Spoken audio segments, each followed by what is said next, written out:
Bonsoir à tous et à toutes.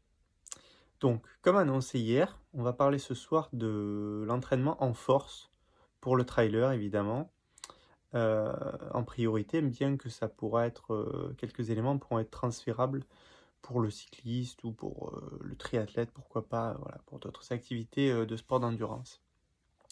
Alors, tout d'abord, pour commencer, on va préciser que la force musculaire, c'est une capacité et pas une intensité ou une filière énergétique, comme on a pu parler d'autres, dans d'autres vidéos. Donc c'est vraiment une capacité donc qui se travaille, mais donc plus spécifiquement, que d'autres domaines. Alors, bien que on peut aussi le travailler, sans vraiment le savoir, mais pour travailler en force pure, vous allez voir qu'il faut être dans certaines conditions. Alors, parce que travailler, surtout, alors moi qui viens du vélo encore une fois, travailler en force, c'est vite dit, on le dit souvent à tort et à travers, je passe le gros plateau, je travaille en force. Alors, non. C'est pour ça qu'il peut y avoir des distinctions force sous max, force max. Alors déjà, la force max, qu'est-ce que c'est? C'est le maximum qu'on peut demander comme activité musculaire, comme force musculaire à un instant T et sur un effort précis, parce que ce ne sera pas la même selon l'exercice demandé. Et cette force max, en vélo, on ne pourra jamais l'atteindre, puisque c'est un sport porté, et avec l'enroulé du pédalage, on ne pourra jamais l'atteindre. Donc on sera toujours sur de la force sous max. On pourra l'atteindre par exemple en musculation, sur un exercice comme la presse, si on veut rester sur l'entraînement des jambes. Donc, pour le coureur à pied alors, me direz-vous. Alors pour le trailer, on pourrait être on pourrait y arriver à force max, sûrement sur un exercice lesté, mais ça n'a pas grand intérêt parce que là encore, on est sur quelque chose de dynamique et plus sur de l'endurance, du moins. Peut-être pour les sprinteurs, mais alors là, je parle vraiment pour le trailer, pour le cours en nature, même pour le cours sur route. Pour de l'endurance, on ne va pas avoir besoin de le travailler plus que ça. Ça sera intéressant de la connaître, sa force max. Ça sera intéressant donc d'en déduire des pourcentages pour travailler quand on fait du renforcement à la salle, quand elles ouvriront les salles. Comme pour les restos d'ailleurs, bon entendeur, salut. Mais sur l'entraînement spécifique, par contre, on ne sera jamais en force max. Donc, on travaillera toujours sur pourcentage de force ou moins précisément sur de l'entraînement nature. On pourra on pourra parler d'entraînement à la capacité de force sur la sortie, mais qu'est-ce que ça veut dire vraiment? Alors, je reviens sur l'exemple du vélo. En cyclisme, la formule qui est bien connue, c'est puissance égale force fois vélocité. Parce que ça veut dire que pour développer le plus de puissance possible, c'est amener un gros braquet avec une certaine cadence de pédalage. Une cadence assez importante. Donc, ce qui permet d'utiliser au mieux donc, notre force et le braquet qu'on possède pour le transformer en puissance et en efficacité sur l'action. Cette formule est moins vraie à pied puisque ça va dépendre de la pente qui va donc, enfin ça c'est aussi vrai en vélo, mais ça va dépendre de l'adhérence, ça va dépendre donc des appuis, ça va dépendre de beaucoup de choses et au final le rendu sur chaque pas n'est pas le même que le rendu sur un pédalage qui est toujours rond, si on pédale bien, mais vous m'avez compris. Donc, l'intérêt, il est différent. L'intérêt du travail de force pour le trailer, il va être, encore une fois, de développer sa puissance en montée, mais c'est toujours flou de parler des deux. Donc là, j'ai vraiment envie de parler que de la force ce soir. La force, on va l'utiliser sur, par exemple, une pente très raide quand on va devoir marcher, quand courir ne sera plus utile parce que la foulée sera trop réduite ou ça fera trop monter le rythme cardiaque par rapport à une marche rapide, par exemple avec des bâtons, ou sans bâton en appuyant sur les cuisses, qui sera aussi efficace. Donc à ce moment-là, on utilisera vraiment la force musculaire, donc pour cet exemple-là des quadriceps. Et c'est ça qu'on va essayer de voir comment le travailler. Alors, donc évidemment en répétant l'effort avec différentes intensités, ça paraît le plus évident. Donc si vous avez une cote avec un pourcentage au-delà de 20%, c'est l'idéal. Donc 25, 30, un pourcentage proche de celui d'un kilomètre vertical. Même sur une distance courte, sur 100 mètres de dénivelé, 200 mètres, le but c'est pas de se faire un KV tous les jours, c'est de travailler justement cette capacité musculaire et de l'améliorer chaque jour. Parce que vous allez ressentir donc plus d'aisance dans la pente sur les mêmes pourcentages et plus d'efficacité. Vous allez aller plus vite en souffrant un petit peu moins. Alors après, évidemment, vous pourrez le travailler lesté. Donc, comme je disais tout à l'heure, là, on sera vraiment sur un travail de force. Sans aller trop loin, parce que pour pas risquer de vous blesser ou de vous faire mal ailleurs, ou faire mal au dos. Mais par exemple, rajouter 2 ou 3 kilos justement sur un travail sur 100 mètres de dénivelé en marche rapide, trail, ça me paraît tout à fait cohérent. Alors, à ça, pour vraiment développer votre force, il va falloir allier un travail de renforcement. C'était la hantise justement des cyclistes avant pour pas prendre de poids. Ça peut l'être aussi pour les coureurs à pied qui vont se dire on va monter moins vite si on prend de la masse musculaire. Rassurez-vous, avant de prendre de ressembler à Stallone ou à Schwarzenegger, il va falloir y aller. Parce que ce qui te fait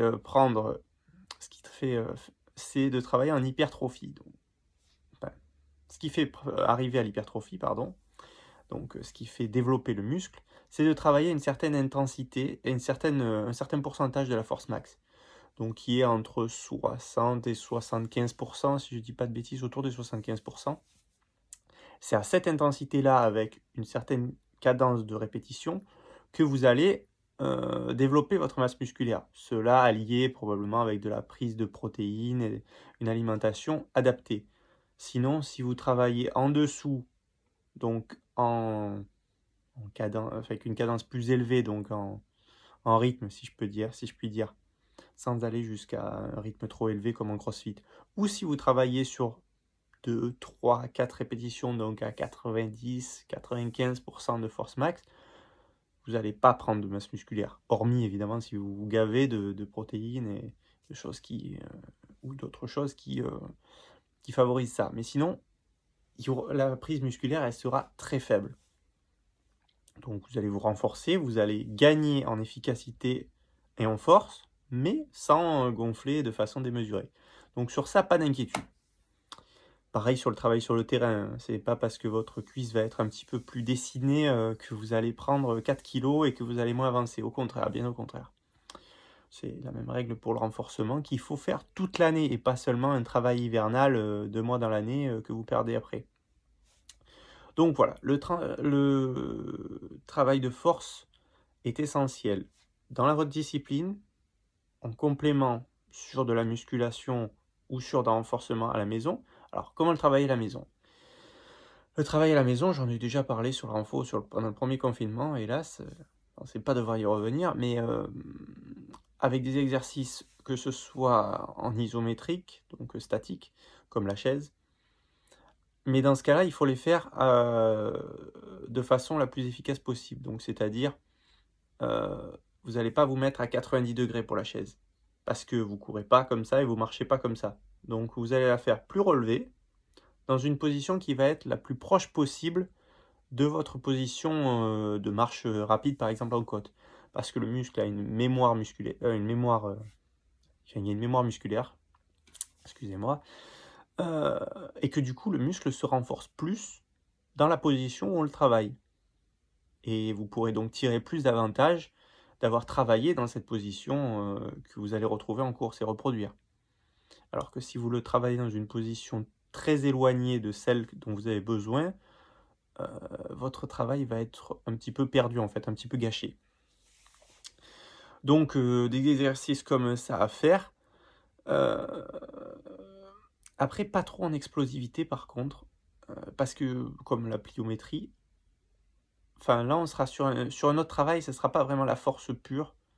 Heu, on peut être sur un travail de force max en pliométrie, oui, sur des sauts, mais alors là on va rentrer sur du détail parce que vu que c'est plus risqué, ces chocs, brutaux que causent les chutes, les rebonds, les sauts, ça va être plus difficile à travailler et là, dans ce cas, je vous encourage à le faire en étant encadré les premières fois du moins, pour pas faire de bêtises et pas vous blesser parce que c'est là qu'on peut vite, casser trop de fibres musculaires et se faire mal. Mais oui, on pourrait travailler la force max en pliométrie.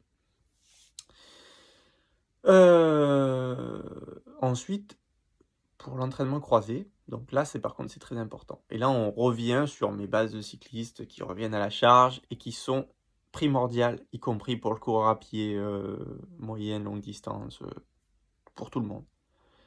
Parce que tout le monde connaît donc l'avantage de l'entraînement croisé pour soulager les articulations du coureur qui sinon a trop de chocs, etc., etc., et faire l'endurance au lieu de faire tout à pied. C'est vrai, on va pas y revenir, c'est pas le but du jour. Là, ce dont je vais vous parler, c'est que cette fameuse force sous-max dont je parlais tout à l'heure, donc cette impulsion, cette capacité que vous travaillez, où vous êtes à votre braquet maximum, tout à droite, donc gros plateau, petit pignon sur le vélo, vous vous forcez comme un beau diable ou une belle diable, une belle diablesse, comme vous voulez. Euh, Si vous pouvez le faire par exemple en pente, donc en montée, et là où vous avez l'impression vraiment de forcer au maximum. Alors, évidemment, vous n'êtes toujours pas à force max. On s'en rapproche. Je ne sais pas exactement le pourcentage, comme on pourrait l'estimer. Ça dépend de la pente, ça dépend de votre braquet. On est peut-être sur du 90-95%. Mais là, on est au moins sur quelque chose de précis, reproductible et moins traumatisant que sur un exercice peut-être de muscu classique. Peut-être moins de risque de se blesser donc, tout en travaillant sur la filière aérobie comme en course à pied. Donc, ce que je veux dire, c'est que en travaillant, en développant votre force, bien qu'elle ne soit pas optimale, vous allez reproduire un effort dont vous aurez besoin en course. De la même façon en fait que sur votre côte de KV, de kilomètre vertical, avec votre sac dans le dos, sur cet exercice, sur une pente, disons de 100 mètres à 10% en vélo, avec votre braquet maximum, là vous avez votre 53-11, vous forcez comme un âne, et là vous êtes efficace. Parce que là, qu'est-ce que vous allez retrouver? La sensation d'une course où au 40e kilomètre, je dis n'importe quoi, euh, la pente, vous l'aviez oublié sur le profil, là ça se durcit, vous retrouvez une cote à 20, 30, 40%, vous êtes obligé de marcher, vous avez oublié vos bâtons, ou vous les avez cassés, tiens. Et là, on est directement sur de la force pure. Il faut appuyer sur les jambes, il faut appuyer. Et ça, si vous l'avez travaillé avec une sortie par exemple d'avant, avec un temps de pré-fatigue. D'où l'intérêt de le faire en vélo, parce qu'en vélo, contrairement en muscu, on s'échauffe, mais on va s'échauffer un quart d'heure, 20 minutes, et on va faire notre exercice. Là, vous avez peut-être fait 1 heure et demie avant ça. Vous pouvez faire que votre séance à vélo, bien sûr, mais en général, peu de gens font ça, et la plupart vont faire une sortie avant ou pendant. Et donc, vous avez fait 1 heure et demie de vélo ou 2 heures, et vous arrivez sur votre côte fétiche, et là, vous faites votre exercice, et vous avez déjà les jambes fatiguées par l'effort d'avant. Et c'est là où ça devient, on va dire, plus intéressant qu'une séance propre pour le coureur. Parce que vous allez vous rapprocher de la sensation que vous aurez sur une fin de course, euh, sur une pente raide, et c'est ça que vous avez besoin de travailler. Alors, exactement pareil à pied. Si vous faites une sortie d'endurance de, disons, 1 heure et demie, sans forcer, là, vous restez en aisance respiratoire, pas plus, et sur la fin, vous avez une côte raide, et là, vous faites votre exercice. Alors, ça va être dur à l'entraînement, ça sera toujours dur en course, mais vous l'aurez travaillé, donc ça passera un petit peu mieux, vous saurez comment la gérer, cette côte, et surtout, si par exemple vous faites lester à l'entraînement, en course sans le lest ou avec le sac de matériel obligatoire, ça passera beaucoup mieux. Donc, pour travailler la force, disons que l'entraînement en pré-fatigue, il prend toute son importance et toute son utilité et c'est en ça que on touche les limites de la musculation, pour les sportifs d'endurance, ouais. Plus le sport qu'on pratique est, longue durée, plus ça sera vrai ce que je viens d'expliquer. Donc après, on va quand même, expliquer des séances un petit peu plus pratiques, enfin un petit peu plus détaillées avant de clore ce sujet. Pour les séances de home trainer par exemple, parce qu'il faut y venir parce qu'on s'en sert quand même pas mal, hein, ces derniers temps. Sur l'home trainer, c'est encore plus dur que sur le vélo parce qu'il y a le roulement qui fait qu'on pédale dans la choucroute souvent. Alors maintenant, les home trainers les plus sophistiqués, on peut évidemment régler bien sûr la difficulté, la résistance. Bon, toujours est-il que si on met tout à droite et qu'on met la résistance max, on sera encore moins dans la force max que sur le vélo, sur la route. Bien. On peut le travailler d'ailleurs en VTT aussi. Bref. Donc, une séance pratique, on va donner un exemple. Qu'est-ce qui va être le plus efficace? Pour un coureur cycliste, là, je dirais de travailler le plus souvent sur l'alternance force-vélocité. Donc, par exemple, 1 minute tout à droite, 1 minute tout à gauche, ou quasiment. Parce que là, on sera typiquement sur le travail de puissance. Force-vélocité, force-vélocité. Sans être forcément une trop haute intensité. On peut rester sur une intensité où on peut parler, donc sur du I3, I4, donc de l'endurance critique, un peu en dessous du seuil aérobie. Là, je parle des HTLDSI, mais en espérant que vous avez écouté la vidéo précédente, donc je n'ai pas besoin de réexpliquer.